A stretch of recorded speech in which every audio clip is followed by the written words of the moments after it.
Hey guys, what's up? Today I am rehousing my Aphonopelma Chalcodes in a 12 by 12 by 12 Repti-Zoo enclosure.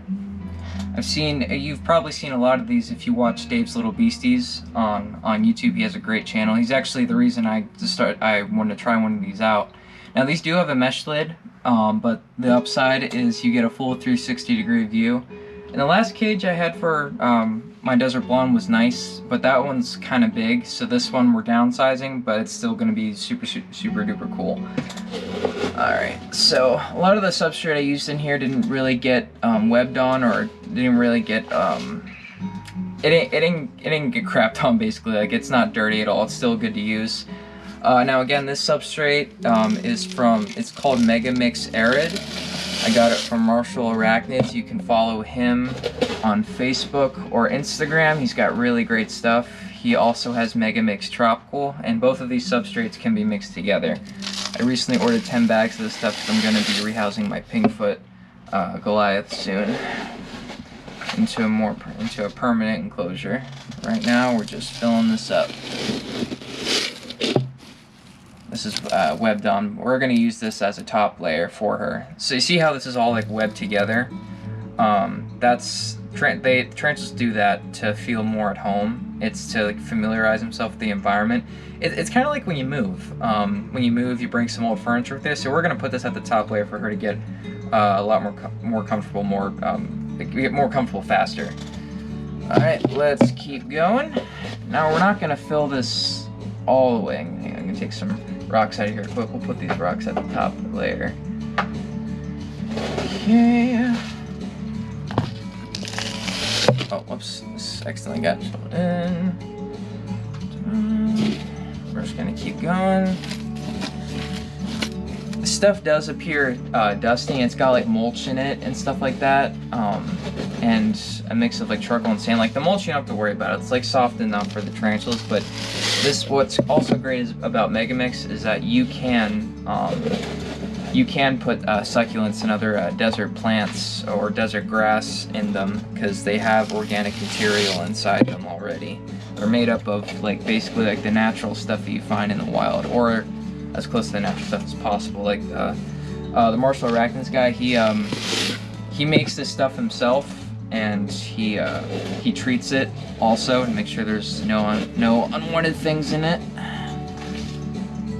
Alrighty, we're off to a pretty good start.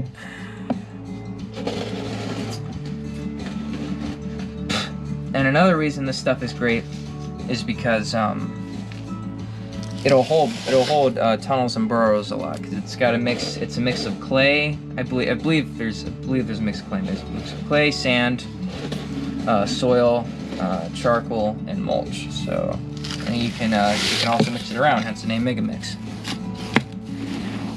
Get all the good stuff mixed in there.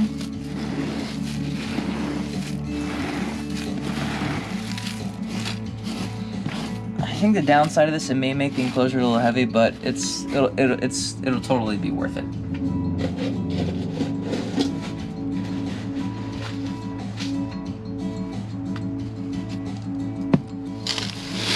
And now I recently did build another Komodo enclosure. Dave from Dave's Little Beasts calls them Komodos. I guess I'll start calling them that now. They're not really, I don't think they're really called that. I'm not sure. They're called a Repti-Zoo enclosure, but to each his own. Anywho, I have her in an empty one currently. She's just sitting off to the side. She's completely fine. So I'll be able to scoop her up and then rehouse her once we've put in enough dirt and everything. Now, a lot of people say that desert blondes are one of the most, or one of the more chill tarantulas, but a lot of the same species of calm tarantulas, they can have different like personalities or different behaviors. Yeah, like. So basically, you could have it. That's more common in the rosehair tarantula category. But basically, like a lot of desert blondes or rosehairs are calm. Mine's pretty crazy. Like it'll bite first and ask questions later. And that's probably because of the rehouses of the rehousing. Like I haven't rehoused her like a ton, but I mean tarantulas like if they feel they're in like a life or death situation, then they will try and it's just with her, to be honest. Like a lot of them are more calm. I think she's just one of the more timid kinds. But that could be different with another desert blonde. I'm just saying that like each one can have different behaviors.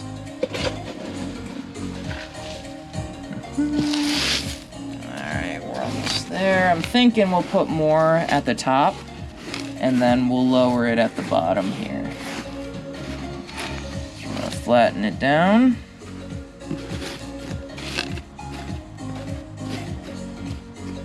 Still not enough. We're gonna put a little extra in here.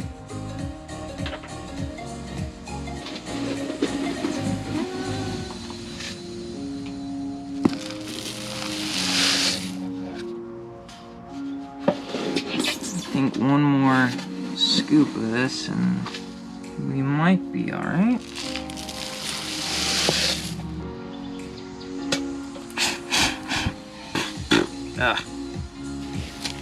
It's not crazy dusty, but it's a little cloudy. Probably should have worn a mask. Oh well. That's usually what I do when I'm doing like tarantula enclosures, or just, you know, sometimes when I forget to when I forget to put gloves on when handling a tarantula. Like I'll deal with it later. It's fine. Like I may wake up in the middle of the night scratching my hands up, but it's fine. It's fine.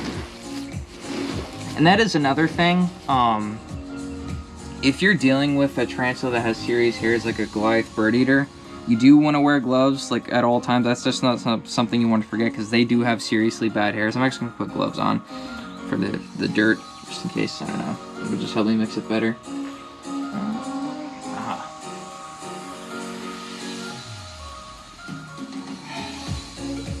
But yeah, what they'll actually do,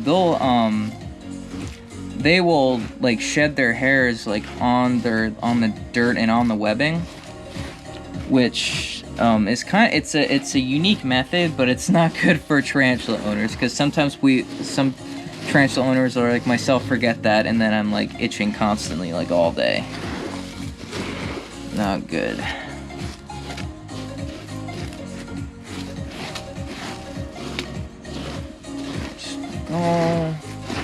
Just to get more at the top.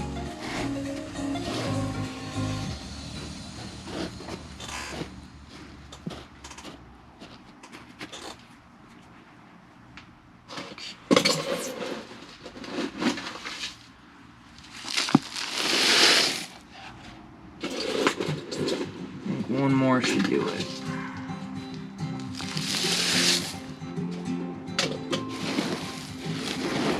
And I know in a lot of my videos are mostly time-lapse, like this is like the first one in a while that you actually hear me talking, so it's kind of surprising. Just not, like sometimes I run out of things to say when talking to the camera, but just figured it was time that I did one, so my channel could grow a lot easier, so people could just, you know, get more familiar with my voice.